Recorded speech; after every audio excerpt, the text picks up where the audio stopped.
Well, in our final segment, we are going to continue the conversation which we had started on gender-based violence across Sierra Leone, with the recent being the OSD police officer, Alassane Tijan Kamara of Kamakwe Police Division, allegedly, severely beating his girlfriend Aissatou Fode of Kakamba village in the Sela Limba chiefdom, Kamakwe town. As a result, she, in the process, sustained wounds and blisters, bruises of devastating, stretches all over her body. So this morning, to discuss this very critical and devastating issue, we are joined by Alphonsus Gbanie, who is Executive Secretary, Human Rights Defenders Network. Ideally, we would have loved to hear from the Sierra Leone police, but we reached out several times to the Commissioner, ECP Brima Kamara, but declined speaking to us. However, we will continue with our production, and we have Alphonsus with us this morning. Good morning, Alphonsus. It's a pleasure having you, as always. Good morning. Thanks for having me this morning. I believe you did follow the issue with this OSD officer and his girlfriend, didn't you? Yeah, sure. What are your views, Alphonsus, before we begin our discussion? Well, it's really unfortunate that we are witnessing a situation where people that are supposedly responsible for the maintenance of law and order and the safety and security of citizens, including the state, are involved in cases of this nature. So it's really unfortunate. They ask you to be the referee, and you are also playing the game and committing a crime. Then it makes it more unfortunate for us. But it's not a surprise. It's not a surprise because some time back, when we had the war in Sierra Leone, we have two transitional justice mechanisms in the country. One was dealing with the Special Court of Sierra Leone, and the other was looking at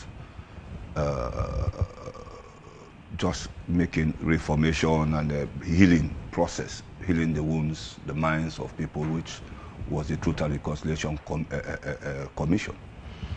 And in one of their reports or recommendation was that the country as a nation, they should disband the Operational Support Division of the Sierra Leone Police. It was a recommendation. But successive governments continues to maintain that particular wing of the police, and so that's why I said it's not a surprise to me witnessing such situation, and we have seen. If you look at the pattern of police brutality, it is mostly committed by this particular group or wing within the Sierra Leone Police, which is the Operational Support Division of the Sierra Leone Police. Formerly, in the days of Sheikh Steve, we used to call them the ISU. So they transformed their name into OSDs. And so the TRC was very clear, because they realized that the maintenance of law and order does not entail the use of force or instituting brutality. And so if the Sierra Leone police could transform themselves and trying to make some changes or ways on how they relate to the community, it will reduce the negative perception of the community towards the police. And in doing so, it will also strengthen the relationship between the community and the police, and we now see them as probably what we refer to as democratic policing. But that has not been done, and we don't know why successive governments reluctantly or deliberately refuse to honor or to respond to one of the recommendations prescribed in the Truth and Reconciliation Commission. Yes, you can go ahead. Now, the TRC, as you've just mentioned, it's like a Bible. It had prescribed and provided so many recommendations or solutions to what we still currently face in Sierra Leone. Now, the country reports on human rights practices for 2023 by the United States Department of State notes that while there have been steps to identify and punish officials who may have committed human rights abuses, impunity persists in Sierra Leone, and it's pointed out, the Sierra Leone police in this. In cases like that of Officer Alassane Tijan Kamara, which, the allegation is against right now, do you believe that impunity is still a significant barrier to justice? Yes, it's still a significant barrier to justice, particularly for the less privileged and the marginalized community. And this issue in Kamakwie with Asatu and the police officer, these are one incident or isolated cases. When you put them together, we also had a report even in Moyamba, from Tayama, a town, wherein a landlord gave notice to his tenant to quit his premises, just because the tenant has relationship with the LUC. She called her children to beat the landlord. He went with the report for the LUC to go and make arrest. The old man was detained and even molested in the police because there is an alleged relationship between the LUC and the tenant that was given notice. And I advised them, because they don't have a CDID in Tayama, that they should go to Moyamba and make the report.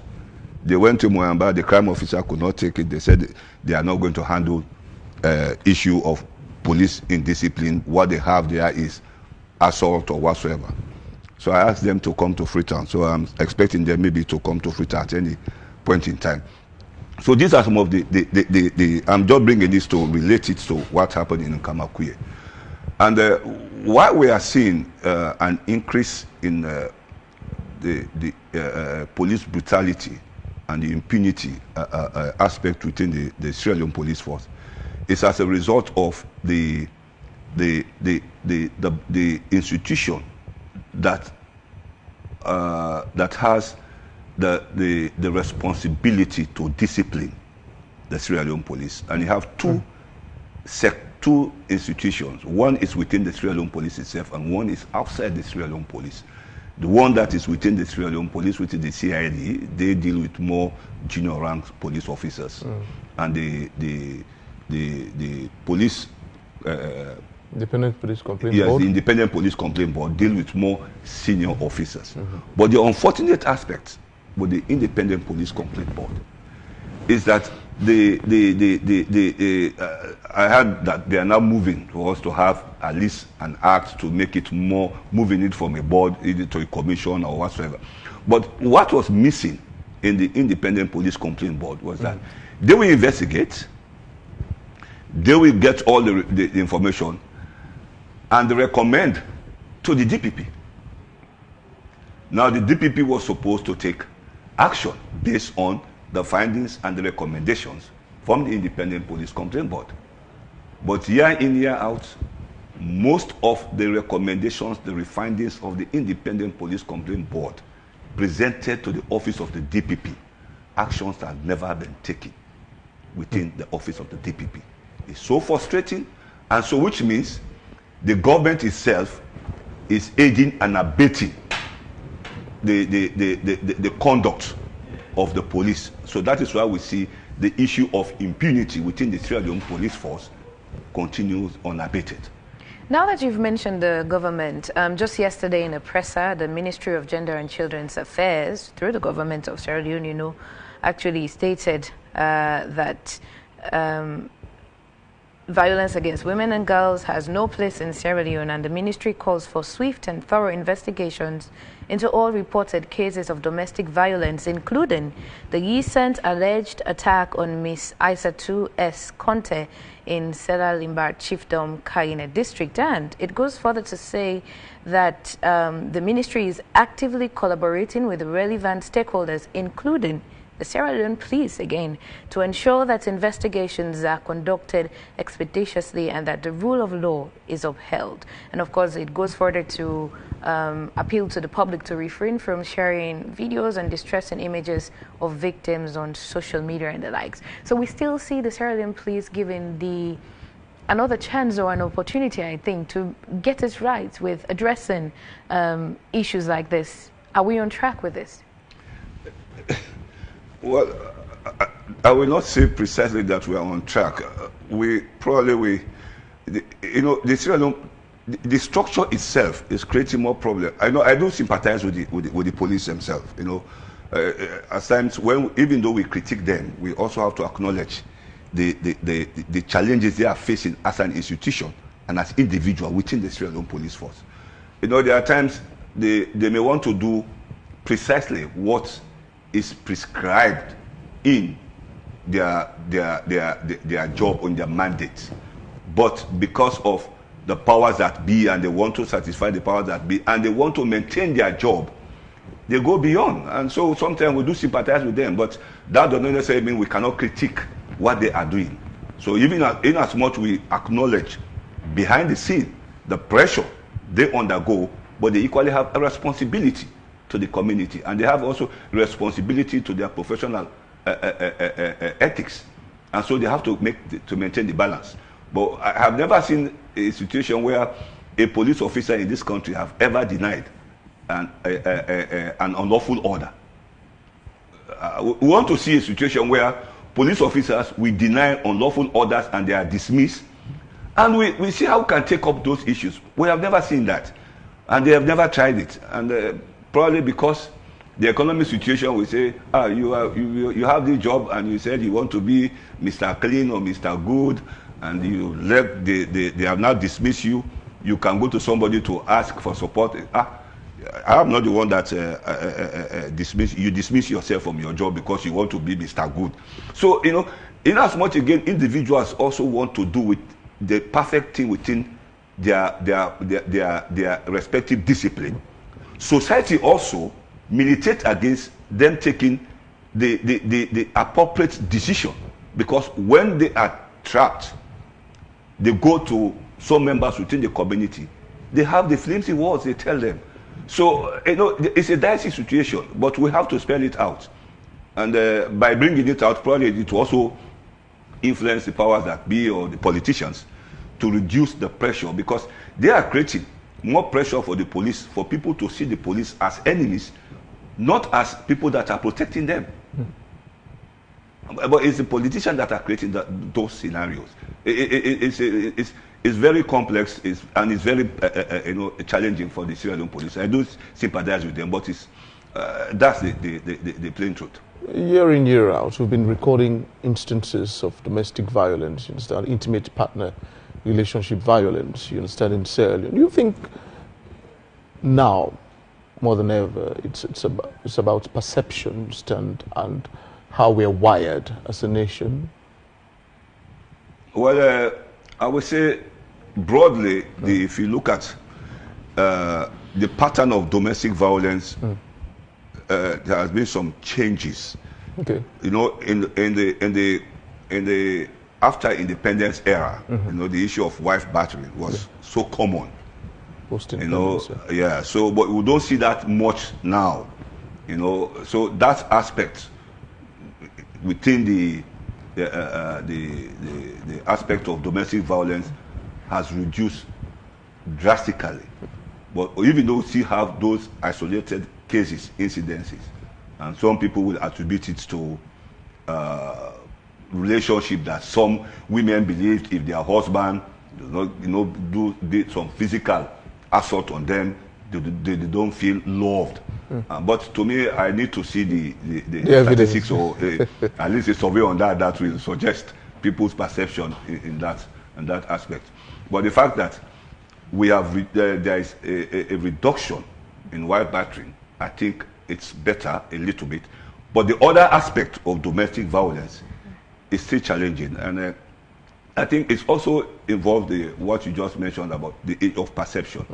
We still have the mentality that women are just nothing to us as men, and once you have that notion, then your relationship to your spouse or to your partner will change, because if you have the notion that we are all equal, and we are all equal in the eyes of God, and we are born free and equal, if you have that, the way you relate to your partner is completely different with somebody that believes that he has a superior,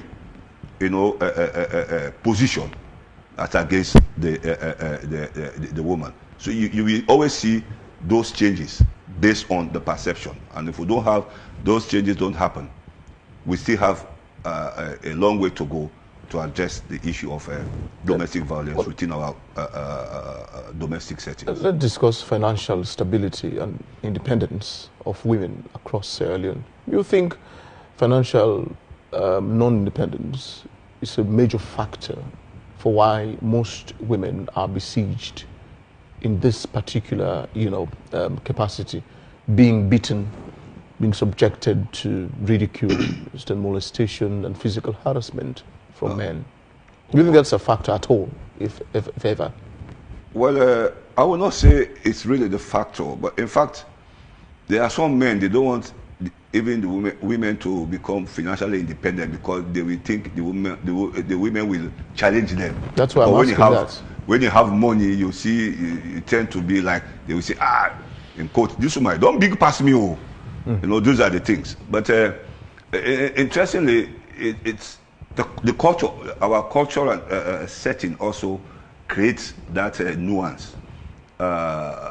If once a woman has a lot of money, the next thing she will be, getting that pride over her husband, and you will have some family members coming in to say, you are working for your husband, you are raising money, making money for this man.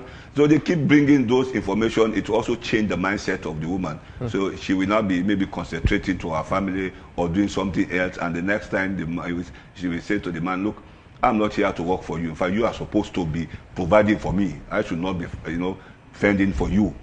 So the cultural dynamics also has a role to play. And if we try to find a way how the culture can a little bit, well, it's because the culture is there, but we the people ourselves, if our perception is changed, I think we see a better way of addressing the issue of domestic violence.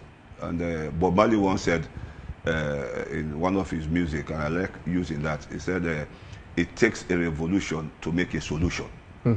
But a revolution does not necessarily mean armed revolution. So it takes a mental revolution.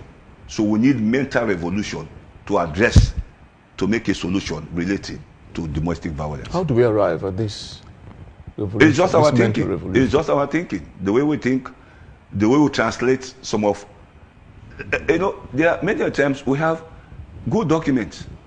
If you even take the national pledge, you read that national pledge from line 1 to line 6. The last line of the national pledge talks about "so help me God." So which means God will only help you if you fulfill line 1, 2, 3, 4, and 5. God will not help you if you do not pledge your love and loyalty to your country. How will God come and help you? Some people will be in the mosque or in the church praying, and they are planning to go and beat or cause havoc to their wife, but they are in a holy place praying and planning with that. So you see the mentality. So the whole thing is about revolution in our mindset. If we don't have that revolution in our mindset, we still have a long way to go. As we talk about this revolution, I want to also bring in the idea of kinky people. Now this includes spanking, it includes choking. I mean, as a revolution, I would say. Yeah. But where do we get a balance to, uphold maybe personal preferences and that of respect for human rights? It all boils down with the mentality, the perception, the way we look at things, and the way we perceive other people. The whole thing deals with the mindset. If you have a clear and open mind, believe you me, you will see things the way they are supposed to be. But if you can see, just like the I don't know, was it one Nigerian gospel singer said they have eyes but they don't see. You really have the eye to see, but really you are not seeing the reality, and that is the area where we find ourselves. Somebody will see this. I can look at this thing, even though my eyes is looking at this book, it is blue. But the reality I have, the orientation in my mind, is not blue. This is black. But you are looking at it, you have the eyes to see that this is blue. I say, no, this is black. Because even though I have the eyes to see, but I have not seen the reality. I'm in a different world. And that's the way we are. And so if we move ourselves based on our evolution within our thoughts, our minds, and perception, these issues will be addressed. But we are fixed, we are focused, we are entrenched. In fact, some people their concept is now immune in their own life. So it is difficult even to detach them from their own orientation. And domestic violence has been around for quite a long while, and it happens every other day, but it doesn't come out in the open sometimes. But now we've seen the trend wherein people would step out or step up and then try to explain what they're going through. What are the legal frameworks or institutions in place to protect, I'd say, women in this case, against a lot of these domestic violence that occurs at home? And how effective are they in cases like this? Well, interestingly, we have now it's now open that we have a number of people that are stepping out, coming out to access justice, to vent out their anger, to report. In many cases, some years back, in fact, women will not say anything. In fact, the notion is that if you take your husband to the police, in fact, you have signed your divorce warrant. So most of the time, women want to maintain their marital home. So they find themselves, entrapped in that type of scenario. But now we are seeing an evolution of that trend. That you see the woman sometimes women do take their husband to the police, and they will say, I don't want you maybe to take him to court, but I just want you to advise. But even in as much as they have taken the step to reach out, I think it's a sexual story, even though they don't want a punitive action against their husband, but they have taken something to reduce the pressure or the suffering they are going through in their marital home. So there are a lot more to be done. Okay. And we need to change the pattern, the way how we respond to domestic violence cases. And we don't have to tell the woman, but go back, he's your husband, go manage.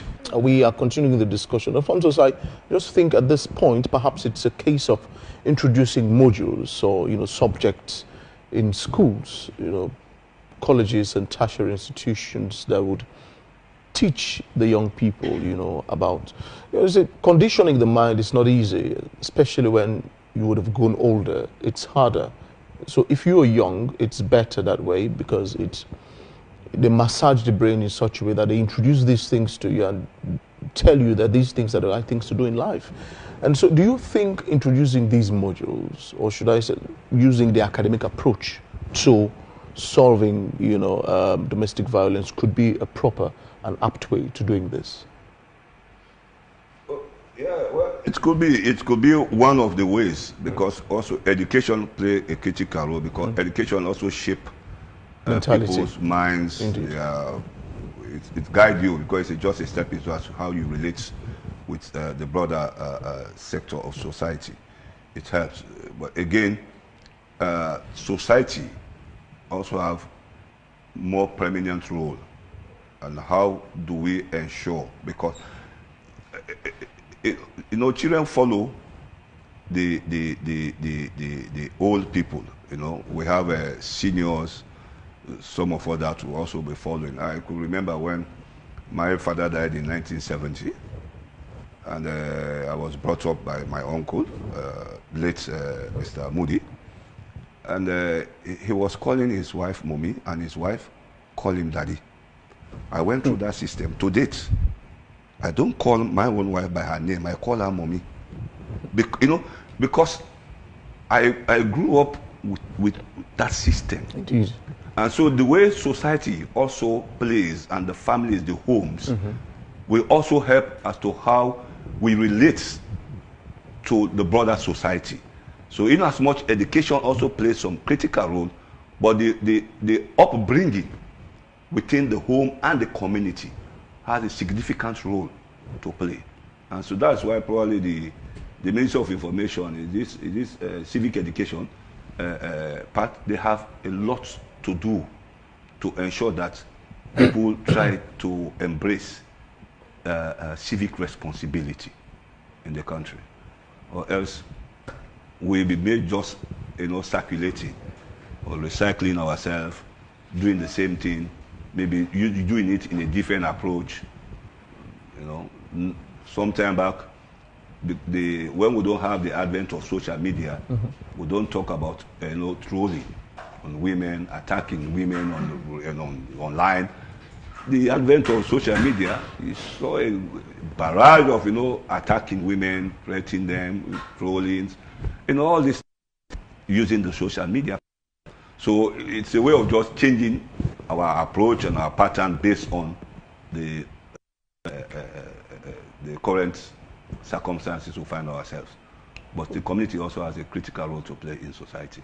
To go back to the case of the USD officer who has just abused, this lady, what reforms would you proffer that would be perhaps the quick fixes to this problem in Sierra Leone? Do you think administrative reforms could solve it, or should I say legal reforms could be perhaps the only way out to perhaps quelling down the power, neutralizing the powers of state security apparatuses who tend to abuse power? Well, the issue of police brutality, we cannot say one approach will address the issue. Okay. It could be a combination of all. Approaches, okay. While we have the administrative approach, at least trying to put modalities to make sure that they understand the roles and how they play. And we also have to look at the punitive aspect, taking legal action. And we're made to understand that the police officer himself had been arrested. And I think the police office, the LUC in that area will be releasing his suspension very shortly. Just received communication before coming into this place. So that's also a step in the right direction. But what you will see, you will really find out that there's going to be action taken against that police officer. But the unfortunate situation, you will not see actions being taken against senior police officers that conducted themselves in a way that jeopardize the right and safety of citizens, even those that are doing peaceful protest. You will not see those actions. You will not see actions being taken against senior police officers from investigations, findings, and recommendations, submitted to the office of the Director of Public Prosecution, the DPP office at the Attorney General's office. You've never seen that. And so if there is a way of strengthening the independent police complaint board to an act, so that they can when they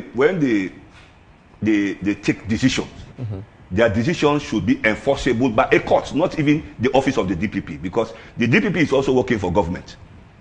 It's also working for government. So they can just discuss, and in fact, many of the police officers that have committed crimes, while doing their job, they are transferred and promoted at the same time. I have witnessed that, and I know some of them. I will not call names, but I know some of them. And I can give you some instances, but not the names. The Anzaru situation during the APC regime, the gentleman was transferred and promoted. The guy that killed, the OSC that killed the U.S. Marine at Abadi, the police officer was also transferred and promoted. The incident that took place in Kabbalah, the police officers were transferred on the issue of the youth, were transferred and promoted. So, these are just issues that are coming up. So, the areas that deals with isolated cases on personal conduct of police officers, you will see actions being taken against them. But for those senior officers, it's very challenging. And I think, and I heard that the minister, was it the chief minister, talking about they are now changing the word of the police, instead of Sierra Leone Police Force to Sierra Leone Police Service. They change. What will not change the conduct of the police is just a name. It's just a name. They need to change their approach and their discipline. Then we will see, once we have a democratic policing, then the country will be at peace. Now, lastly, I'd like to ask Mr. Gbanie, how can we balance the need for accountability with the need of support and protection of victims, of whether it's gender-based violence, domestic violence, and the like? Well, interestingly, I think the government set up, is it a fund for survivors of rape or domestic violence or whatsoever?